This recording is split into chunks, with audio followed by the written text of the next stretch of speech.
Nombre de mes amis politiques et de ceux qui m'ont soutenu à la primaire, et ces 4 millions d'électeurs, parlent d'un assassinat politique. Ça n'est pas moi seulement qu'on assassine, c'est l'élection présidentielle. Est-ce que François Fillon a raison par rapport à sa propre histoire d'utiliser le mot assassinat? Assassinat, c'est lourd, c'est réel, c'est pas une plaisanterie, assassinat. Assassinat, c'est ce qui a failli arriver au général de Gaulle, grand homme dont se réclame François Fillon, l'OAS, c'est-à-dire l'organisation terroriste qui voulait maintenir l'Algérie dans l'espace français. L'OAS avait voulu, à plusieurs reprises, assassiner le général de Gaulle. Employer le mot assassinat quand on est simplement victime d'une campagne de presse, admettons-le, et peut-être d'une campagne judiciaire, admettons-le encore, c'est exagéré.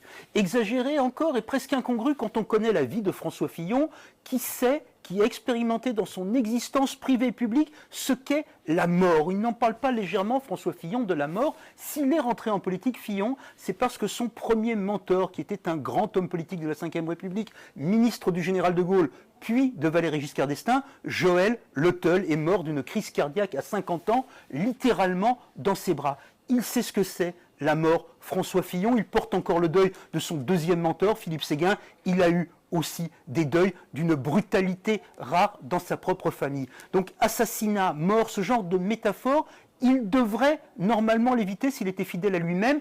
Et s'il les emploie, alors ça nous donne une idée de la violence qu'il ressent quand il pense être privé de ce qui lui revenait, être enfin le numéro 1 à droite, être enfin le numéro 1 en France.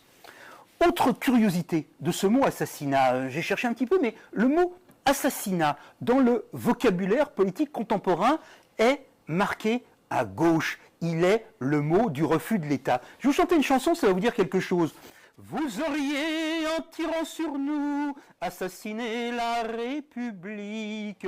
Ça, c'est une chanson de gauche, d'extrême gauche. C'est une chanson qui a été inventée en hommage aux militaires qui avaient refusé, à l'époque où Clémenceau était président du Conseil, de tirer sur des viticulteurs qui manifestaient. Voilà, c'est une chanson du refus de l'ordre, c'est une chanson du refus de l'autorité, c'est une chanson du crosse en l'air, de la rébellion. Alors effectivement, François Fillon, qui veut être le garant de l'État, qui veut être l'État, nous demande de nous rebeller contre les juges. Le cerveau, la conscience, la colère de cet homme sont aujourd'hui littéralement renversés.